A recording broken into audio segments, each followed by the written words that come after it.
What's up, Mike? Yes. Hey. Sully, how are you? What's happening, man? You snowed in up there in Howell or wherever you're at? Actually, it's about 40 degrees up here, and it hasn't started to snow yet. So I guess we're waiting for the impending storm doom to hit us. But nothing yet so far. Before we get into high school football, Mike, give us some of your thoughts on Alex Raring. We just had her on, Cole's sister, and I'm sure you remember her from her days at Mainland. Yeah, absolutely. Tremendous athlete, and great to see what she's doing now. Just one of those Mainland Mustangs, kind of solid athletes that you always see, doing great things and really a tribute to that school and its athletic programs. I don't know if you heard, but apparently in fourth grade she played for the Linwood Panthers and got a marriage proposal in the end zone after catching a touchdown from Jim Cooper. Well, I would expect nothing less from her. I would expect nothing less from that sort of situation. So Jim Cooper must have just been enthralled with her athletic ability and catching a touchdown. That makes an impression on a fourth grade boy. Yeah, maybe he dedicated an extra point to her. So who knows? Apparently, she rejected the proposal, though. Let's see if Jim can make up for it nowadays, basically. Well, he did get her to go to the prom with him, so he got the better end of it a couple years later. So it all worked out in the end. It all worked out in the end. Yep.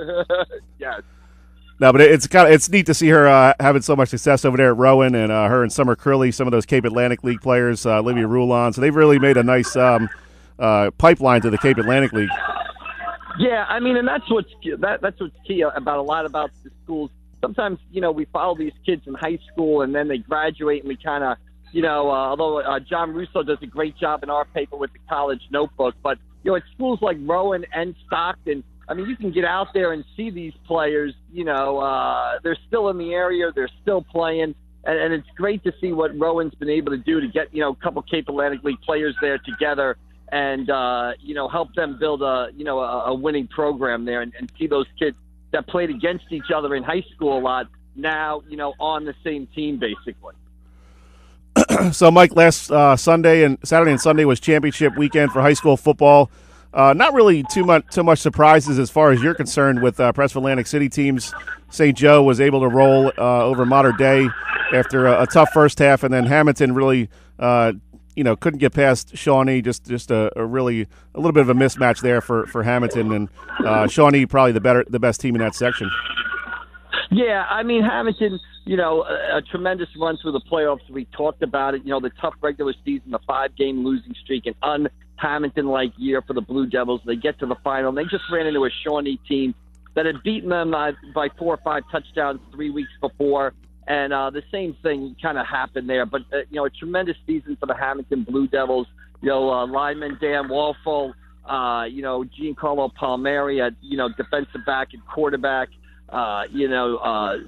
Jake Cooper there at running back, and Jim Rasso, the head coach, doing a tremendous job, to sort of, those kids will never forget playing in that South Jersey final at Rowan. So even though the season ended with a losing record for them, they will still, have a memory to treasure from what they've got this season. And St. Joe, I mean, obviously one of the best teams in South Jersey all year long. They finish up 12-0. I was kind of surprised to learn that they had never finished 12-0 before. Yeah, well, a lot of that was just not their fault. A lot of times their playoff bracket only had they would finish with 11 games in it, so they would finish at 11-0 or 10-0. They just never had that 18 bracket, so that wasn't anything that the Wildcats their fault. Gotcha. But they were able to check off the box on a 12-0 season, and we have stuff coming out. I think our press of Atlantic City Football All-Stars are online right now. They'll be in the paper tomorrow. Our team of the year, everything. St. Joe finishes number 1 in our Elite 11. And I was texting their statistician, Mike Ford, yesterday. And for about a half an hour, he was just texting me the team records that they sent this year. 545 points, team record. 72 touchdowns, a team record. 12-0 for the first time this year. I thought my phone was gonna, my phone was on fire with all the records. 20 minutes, it was one after another.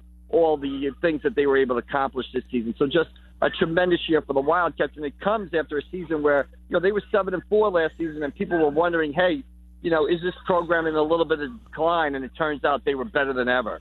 Yeah, I don't know if anybody expected a 12-0 season. I knew they'd be pretty good, considering how many young players they had from last year coming back.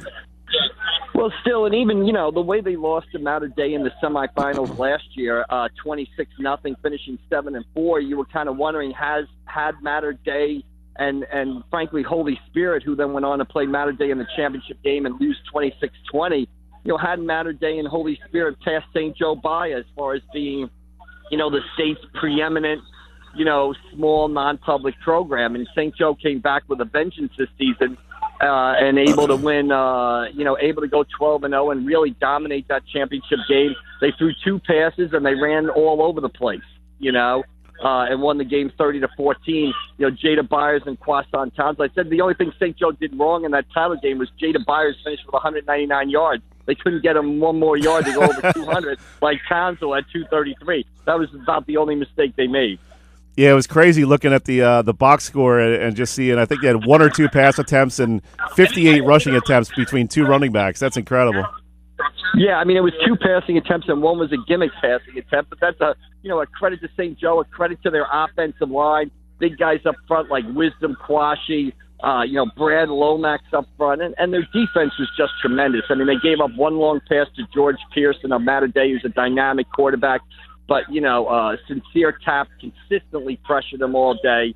Again, Brad Lomax hardly came off the field. Sean Morris on defense, outstanding game. And the freshman linebacker, Angelo Vocalist, was all over the place. So it was a vintage sort of St. Joe performance. Yeah, Cole and I were talking during one of the breaks, and really one of the things that makes St. Joe so good is offensively they can wear you down. And a lot of these non-public teams, their best players have to go both ways. So when you think about it, a guy's playing defensive line for a 14-play drive, then he's got to go and play offensive line. You're kind of worn out at that point. Yeah, and the key for St. Joe this year, our player of the year, Quasan Townsell, had an outstanding season. A tremendous season. I think he had a school record for carries. He had over 1,600 yards. And St. Joe has had a lot of great fullbacks in their time there, Jack Cochran being one. And they never given the ball to a guy as much as they gave it to Townsville this year. When St. Joe gets that fullback game going in their offense, it opens up a lot of things for a lot of other people. And in a way, Townsville, who was our player of the year, kind of typified the improvement that St. Joe made from last season. He had about 1,000 yards last season or 1,100 yards. This season he had 1,600. He said he spent the off season doing agility drills, running track, push-ups, sit-ups, and of course in the weight room. And his hard work obviously paid off for the Wildcats. Mike, real quick before we let you go, what are you looking forward to here in the next couple of weeks with the start of basketball season? What should we be on the lookout for? Yeah, I think first of all, that comes up this week, comes up faster than you know it. I think, you're obviously looking at the mainland regional girls returning. Every player from a team that went to the South Jersey final last year, returning. Kylie Watson, they're probably a team to watch.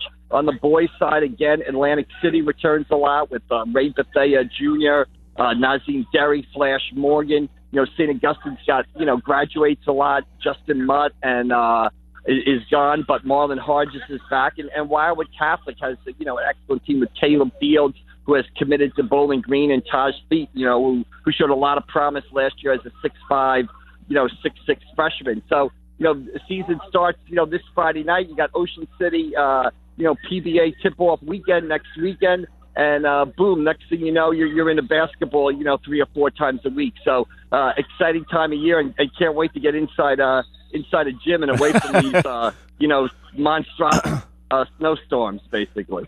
Good stuff, as always, Mike. We appreciate it, man. We'll catch up with you next week and start talking some hoops. All right, Sully, down the road. Thanks for a few. All right, thanks, man. Bye-bye. That was Mike McGarry, Press of Atlantic City. Check out